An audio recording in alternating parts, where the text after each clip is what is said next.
Welcome back to Edunachal weekly current affair series, जिसमें आज हम डिस्कस करेंगे 14 से 20 फरवरी तक के कंबाइंड करंट अफेयर्स को। पहला क्वेश्चन हमारी स्क्रीन पर है, which institution launched agro ecology based programme named Jiva. यहाँ पर ऑप्शंस आपके सामने हैं, नीति आयोग, नाबार्ड, आईकार या फिर CSIR।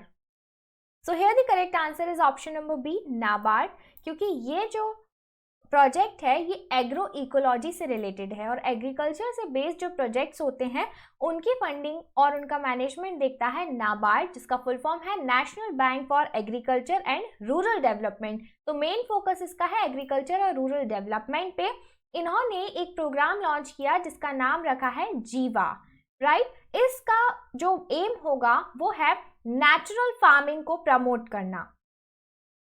Under NABARD's watershed and Wadi programs in 11 states covering 5 agroecological zones.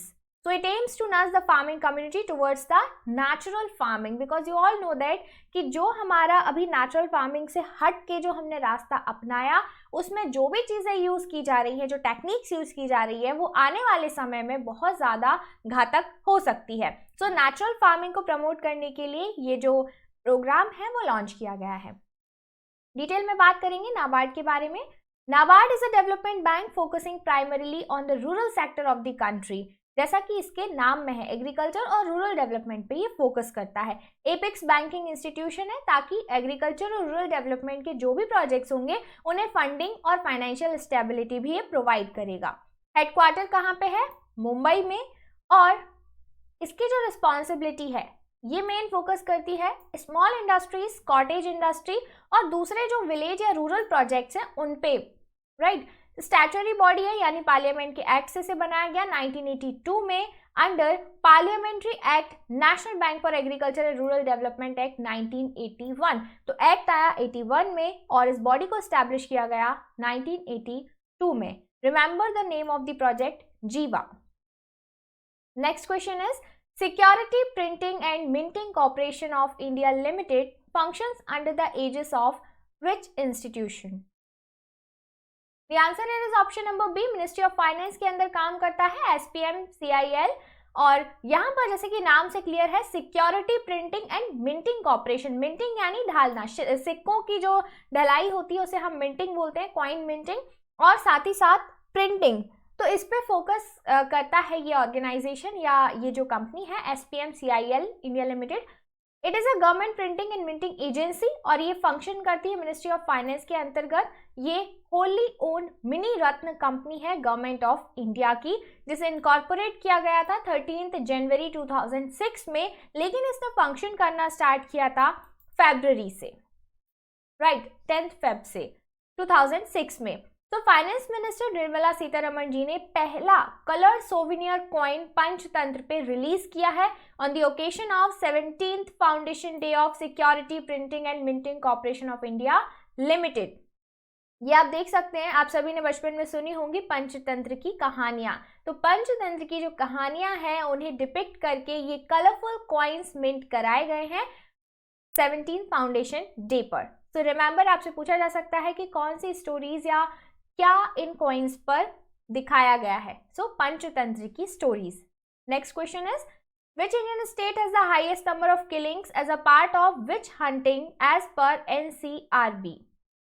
The answer is option number A, Jharkhand. Jharkhand में सबसे ज्यादा विच हंटिंग के नाम पे विमेन की डेथ के मामले जो है वो सामने आए हैं। It is the second highest in Orissa after Jharkhand according to National Crime Records Bureau। तो Orissa state commission for women ने रिसेंटली कुछ सख्त कानून बनाए हैं उड़ीसा में ताकि विच हंटिंग को कम किया जा सके under the which hunting act 2013। तो ये एक्ट कब आया ये भी आपको याद रखना है। It also demanded that branding of victims be treated as heinous crime and punishable in the state। देखिए, जिन विमेन को कुछ प्रॉब्लम होती है, एबनॉर्मल बिहेव करती हैं, वो उन्हें विच की कैटेगरी में रखा जाता है और उन्हीं के नाम पर उन्हें मार दिया जाता है, राइट। तो ये जो विच हंटिंग है, इसके नाम पर जो किलिंग्स सामने आती हैं, इसे रोकने के लिए पूरा ये काम किया जा रहा है। नेक्स्ट क्वेश्चन है, Xinjiang region, which was seen in the news, is located in which country? The answer is option number B, China. नाम से ही क्लियर हो रहा है, शिंजियांग रीजन ये चाइना की टेरिटरी है। फिलहाल न्यूज ये है कि इंटरनेशनल लेबर ऑर्गेनाइजेशन ने चाइना को रेशियल और रिलीजियस डिस्क्रिमिनेशन के लिए वार्न किया है। रिपोर्ट बताती है कि ILO को जो मेंबर स्टेट है, Chinese government is firmly committed to provide decent work for all Chinese ethnic minority groups including Uyghurs in Xinjiang. तो जो रिपोर्ट है उसमें ऐसा कहा गया है कि सभी को इक्वल अपॉर्चुनिटी मिलना चाहिए, लेकिन कुछ ऐसा होता है कि कई जगह पे डिस्क्रिमिनेशन किया जा रहा है, तो उसके लिए वार्निंग दी गई है ILO के द्वारा। यहाँ पर आप मैप में देख सकते हैं शिंजियांग प्रोविंस ऑफ चाइना, ये जो लाइट कलर से आपको नजर आ रहा है ये शिंजियांग प्रोविंस, राइट। और ये पूरा चाइना का मैप है जो येलो कलर से आप देख रहे हैं। Next come to the question number 5. Luc Montagnier, who passed away recently, won Nobel Prize for Medicine for which discovery? बहुत ही इंपॉर्टेंट डिस्कवरी इनके द्वारा की गई थी और आंसर हमारा है ए, ह्यूमन इम्यूनोडिफिशियंसी वायरस, यानी HIV के लिए इन्हें नोबेल प्राइज मिला था। Veteran Nobel winning virologist Luc Montagnier died in Paris recently, इसीलिए चर्चा में है। फिलहाल इनकी डेथ हो गई है पेरिस में। इन्हें नोबेल प्राइज फॉर मेडिसिन मिला था 2008 में for the discovery of human immunodeficiency virus, जिसकी वजह से एड्स की बीमारी होती है। इनके साथ साथ फ्रैंकोइस बैट सिनूसी ने भी इनकी हेल्प की थी और उन्हें भी नोबेल प्राइज दिया गया था इस डिस्कवरी के लिए। He had also shared half of the Nobel with German scientist Harald zur Hausen for his discovery of human papilloma virus that cause cervical cancer. Right, तो ये दोनों ही डिस्कवरीज आपको याद रखनी है। नाम है ल्यूक मोंटैग्नियर, फ्रांस के हैं ये। नेक्स्ट क्वेश्चन की ओर बढ़ते हैं। What is the rank of India in the 2021 democracy index report? The answer here is option number B, 46th rank India ने हासिल की है डेमोक्रेसी इंडेक्स रिपोर्ट में, जो कि अभी अभी रिलीज की गई है EIU के द्वारा। In the global index India का जो स्कोर है वो 6.91 है। आपको बता दें कि नॉर्वे और न्यूजीलैंड टॉप प्लेसेस पर है, जबकि north Korea, Myanmar, Afghanistan bottom पे हैं। इंडिया का सबसे कम स्कोर रहा पॉलिटिकल कल्चर में, जो कि 5 था, और हाईएस्ट स्कोर 8.67 रहा इलेक्टोरल प्रोसेस एंड प्लूरलिज्म में, राइट। यहाँ पर आप देख सकते हैं इमेज में इंडिया की रैंक है 46, और साथ ही साथ इंडिया के जो आसपास के कंट्रीज हैं उनकी रैंकिंग भी हमें याद रख सकते हैं। नेपाल 101, बांग्लादेश 75, श्रीलंका 67, भूटान 81, चाइना की रैंकिंग है 148, राइट। तो इनके कंपैरिजन में इंडिया की रैंकिंग काफी अच्छी है। बढ़ते हैं आगे। India signed agreement with UN World Food Program for distribution of wheat to which country? The answer here is option number B, Afghanistan को wheat डिस्ट्रीब्यूशन के लिए इंडिया ने UN World Food Program के साथ एग्रीमेंट साइन किया है, और India 50,000 metric tons of wheat को अफगानिस्तान तक पहुंचाएगा।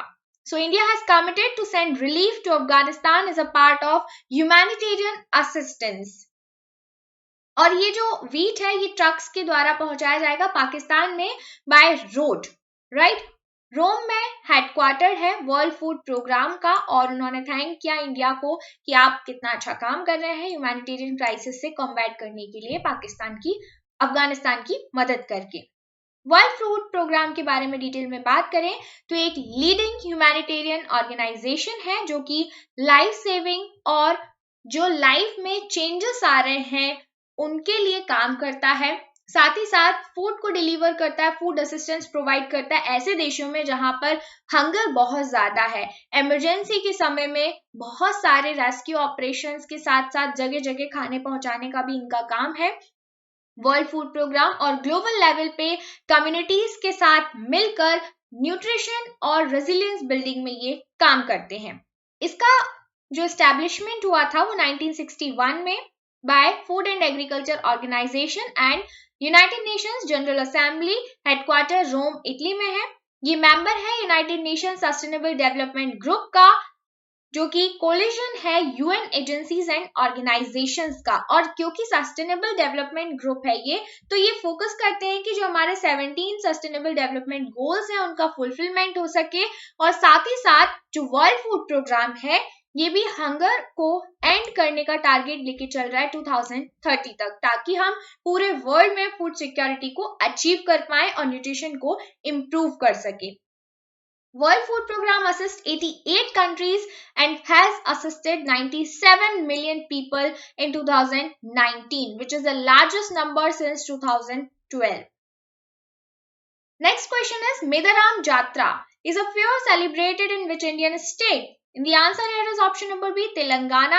आपको ये याद रखना है, बहुत ही इंपॉर्टेंट क्वेश्चन है। मेदाराम जात्रा ये कुंभ के बाद सेकेंड लार्जेस्ट फेयर है इंडिया का, जो सेलिब्रेट किया जाता है कोया ट्राइबल कम्युनिटी ऑफ तेलंगाना के द्वारा। 4 दिन का फेस्टिवल होता है ये। मिनिस्ट्री ऑफ ट्राइबल अफेयर्स ने 2.26 करोड़ रुपीस इसके लिए सैंक्शन किए हैं, ताकि जो एक्टिविटीज है मेदाराम जात्रा 2022 फेस्टिवल में ये सारी हो सके easily. Now come to the question number 9. Ilker Ayşe, former Turkish Airlines chairman, has been appointed as MD and CEO of which Indian Airlines? तो ये former Turkish एयरलाइन के चेयरमैन थे और अब इन्हें एयर इंडिया का चेयरमैन, एमडी और CEO बना दिया गया है टाटा ग्रुप के द्वारा। नाम याद रखिएगा, Ilker Ayci. Next question is, legal mining of bajri, जिसे हम रिवरबेड सैंड भी बोलते हैं, ये किस स्टेट में लीगलाइज कर दी गई है? तो आंसर है हमारा राजस्थान। एनवायरमेंटल क्लियरेंस मिल गया है 60 माइनिंग एरियाज को लेकर। लीगल माइनिंग ऑफ बजरी जो कि रिवरबेड सैंड होती है, इसके लिए राजस्थान में, क्योंकि यहाँ पर बहुत ज्यादा अमाउंट में रिवरबेड सैंड मिलती है। 4 years ago Supreme Court banned the sand mining activities in riverbeds until a scientific replenishment study was completed. तो अब फाइनली एपेक्स कोर्ट ने बाद में एक सेंट्रल एम्पावरमेंट कमेटी को गठित किया और जो इशू था इलीगल सैंड माइनिंग का, उसे सॉल्व कर दिया गया है। नेक्स्ट क्वेश्चन है, which is the first institution set up under the National River Interlinking Policy? The answer here is option number A, Ken Betwa link project authority जो है ये पहला ऐसा इंस्टीट्यूशन बनाया गया है नेशनल रिवर इंटरलिंकिंग पॉलिसी के अंतर्गत, क्योंकि भारत में कई सारी रिवर इंटरलिंकिंग प्रोजेक्ट्स बनाए गए हैं, लेकिन इन्हें एनवायरमेंटल क्लियरेंस नहीं मिल पा रहा है, स्टेट्स का जो कॉर्पोरेशन है वो नहीं बन पा रहा है। तो पहला जो इंस्टीट्यूशन बनाया गया इसे इंप्लीमेंट करने के लिए भारत में, वो है Ken Betwa link project authority. Detail में अगर हम बात करें तो आप यहाँ पर देखेंगे, ये जो आपको मैप की बाउंड्री दिखाई दे रही है, ये मध्य प्रदेश स्टेट की बाउंड्री है और यहाँ पर है उत्तर प्रदेश। यहाँ पर आप देखेंगे केन और बेतवा की लिंक को। तो अगर आप रिवर पे ध्यान दें तो ये है हमारी केन रिवर और यहां पर है बेतवा रिवर, और ये दोनों ही यमुना रिवर की ट्रिब्यूटरीज हैं।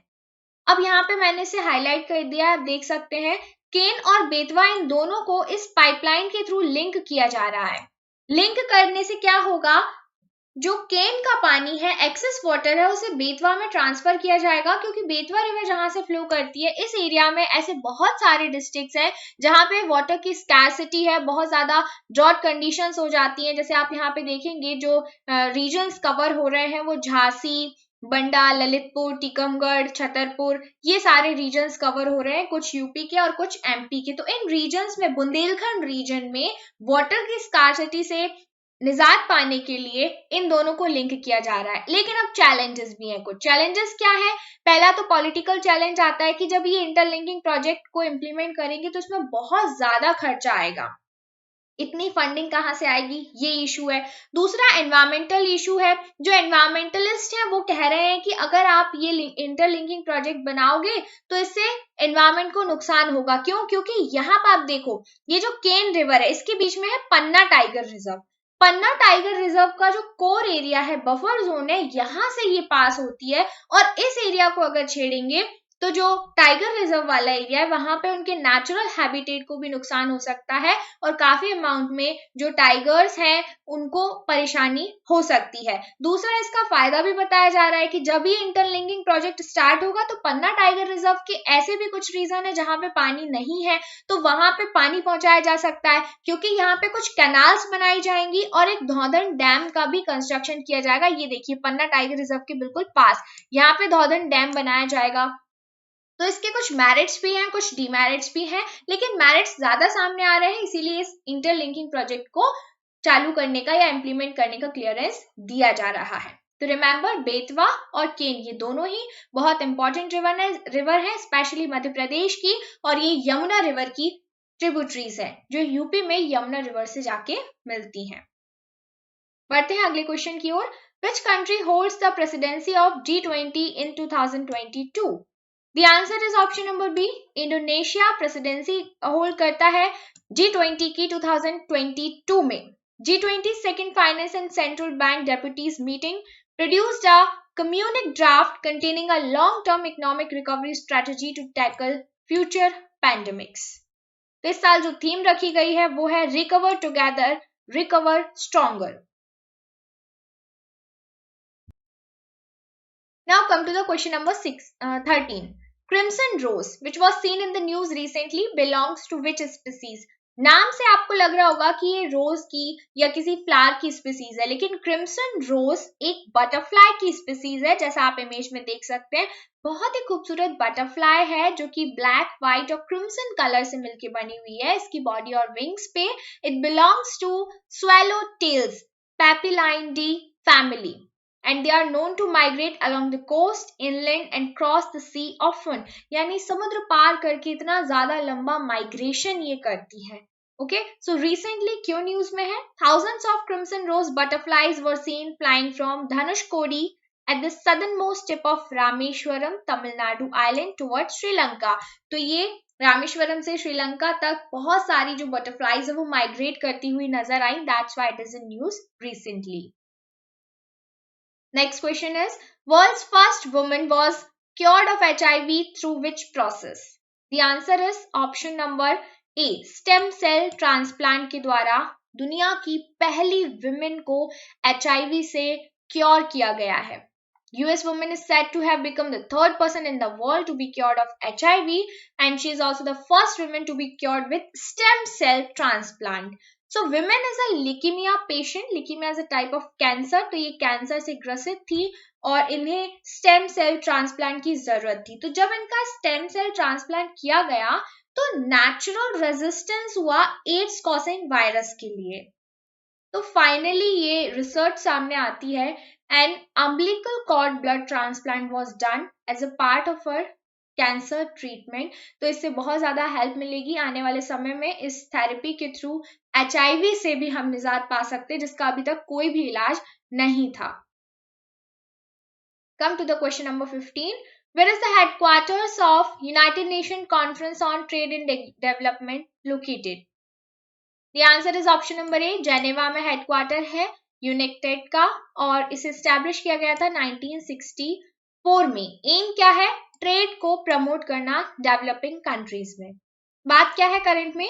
Recently, the organization has stated that India's trade deficit as a percentage of global trade has reduced to 0.6% in 2022 as against 0.7% in pre-pandemic levels. तो अभी जो ट्रेड डेफिसिट है वो कम हुआ है। नेक्स्ट क्वेश्चन है, where was the 6th African Union European Union Summit held? African union और European union in दोनों का जो समिट है वो अभी ब्रुसेल्स बेल्जियम में हुआ। 6th यूनियन था ये, 6th समिट था ये 17 से 18 फरवरी 2022 तक, राइट। मीटिंग को को चेयर किया president of European council, president of Senegal and the chairperson of African union. During the summit the leaders agreed on a joint vision for a renewed partnership. Next question is, who has been conferred with Hilal-e-Pakistan, the second highest civilian award of Pakistan in 2022? The answer here is option number A. Bill Gates को Hilal-e-Pakistan award से सम्मानित किया गया है, नवाजा गया है, जो कि पाकिस्तान का सेकेंड हाईएस्ट सिविलियन अवार्ड है, राइट। क्यों ये अवार्ड दिया गया? बिल गेट्स को आप सभी लोग जानते हैं, माइक्रोसॉफ्ट कॉर्पोरेशन के फाउंडर है, ये फिलैंथ्रोपिस्ट हैं, और ये अवार्ड इन्हें दिया गया क्योंकि इन्होंने पाकिस्तान में पॉवर्टी इरेडिकेशन और पोलियो इरेडिकेशन के लिए काफी सारे कंटिन्यूअस एफर्ट्स किए, जिससे वहां की जनता को काफी मदद मिली। Next question is, with reference to plastic packaging what does EPR stand for? So EPR basically stand for extended producer responsibility. ये जो कॉन्सेप्ट है ये समझना बहुत जरूरी है आपके लिए। एक्सटेंडेड प्रोड्यूसर रिस्पॉन्सिबिलिटी, यहाँ पर ये प्लास्टिक पैकेजिंग से रिलेटेड है। क्या हुआ, 2011 में प्लास्टिक वेस्ट मैनेजमेंट रूल्स में एक्सटेंडेड प्रोड्यूसर रिस्पॉन्सिबिलिटी को पहली बार ऐड किया गया था। क्या कहता है ये रूल? जब प्लास्टिक किसी भी कंपनी द्वारा प्रोड्यूस की जाती है या यूज की जाती है अपने किसी भी प्रोडक्ट में, तो प्रोड्यूसर्स, इंपोर्टर्स या पॉल्यूशन कंट्रोल यूनिट्स की भी जिम्मेदारी बनती है कि वो उसके जो रीयूज है, रिसाइकिल है या उसका डिग्रेडेशन है, उसकी रिस्पॉन्सिबिलिटी ले, उस पर फोकस करें। जैसे कि फॉर एग्जाम्पल अमेजन है, मिंत्रा है या फ्लिपकार्ट है, ये जो कंपनीज है ये अपने प्रोडक्ट्स को जो रैप करके देती है, इनकी काफी कॉम्प्लेक्स पैकेजिंग होती है। आपने देखा होगा ऊपर से प्लास्टिक होता है, अंदर भी प्लास्टिक होता है, बीच में एयर बबल वाला प्लास्टिक होता है, अलग अलग तरीके की चीजें यूज की जाती है ताकि सामान सेफली पहुंचे। और क्योंकि प्लास्टिक काफी सस्ता होता है तो ये कंपनी रिसाइकिल की वजह फोकस करती है कि नया प्लास्टिक यूज करें। लेकिन क्योंकि अगर वो उस चीज को यूज कर रहे हैं, प्रोड्यूस कर रहे हैं, तो उनकी रिस्पॉन्सिबिलिटी है कि उसका प्रॉपर डिस्पोजल हो सके। दूसरे जो कंट्रीज है, डेवलप्ड कंट्रीज, उनमें कुछ गाइडलाइंस होती है, कुछ रूल्स होते हैं कि आप जब कोई पैकेज लोगे तो उसको डिकम्पोज कैसे करना है। लेकिन इंडिया में ऐसा कुछ जरूरी नहीं है कि हमारी रिस्पॉन्सिबिलिटी बने, यहाँ के लोग उतने जागरूक नहीं है और ना ही कोई स्ट्रिक्ट रूल्स एंड रेगुलेशन है। तो finally ministry of environment, forest and climate change ने कुछ नई गाइडलाइंस दी है इस रिस्पॉन्सिबिलिटी के लिए। तो यहाँ पर आप इमेज में देख सकते हैं, पहले क्या होता था, प्रोडक्शन के बाद सेल्स तक की रिस्पॉन्सिबिलिटी रहती थी प्रोड्यूसर की, लेकिन अब इन रूल्स में बताया गया कि प्रोडक्शन से लेकर आप रिसाइकिल और रीयूज तक की जिम्मेदारी लीजिए। अगर आप खुद नहीं कर सकते हैं तो बहुत सारी कंपनीज मिलके एक पर्टिकुलर थर्ड पार्टी को इन्वॉल्व कर सकती कि भाई हम प्रोडक्शन कर रहे हैं और आपकी जिम्मेदारी है इसके रीयूज या रिसाइकिल की, और हम आपको पे करेंगे। तो इस तरीके से चीजें हो सकती है। बाकी बहुत सारे छोटे छोटे लेवल पे भी जो प्लास्टिक का प्रोडक्शन होता है उनको भी कैसे रिसाइकिल और रीयूज किया जाए, इसकी एक रिस्पॉन्सिबिलिटी होनी चाहिए, जिससे हमारा मनी, टाइम और एनर्जी सभी सेव होगा। साथ ही साथ जो एनवायरमेंटल इश्यूज है उन्हें भी हम कॉम्बैट कर सकते हैं, right. So this is extended producer responsibility EPR। Better recycling and resource management पर ये फोकस करता है। So this is all about today. Thank you so much guys and stay connected with EduNatural.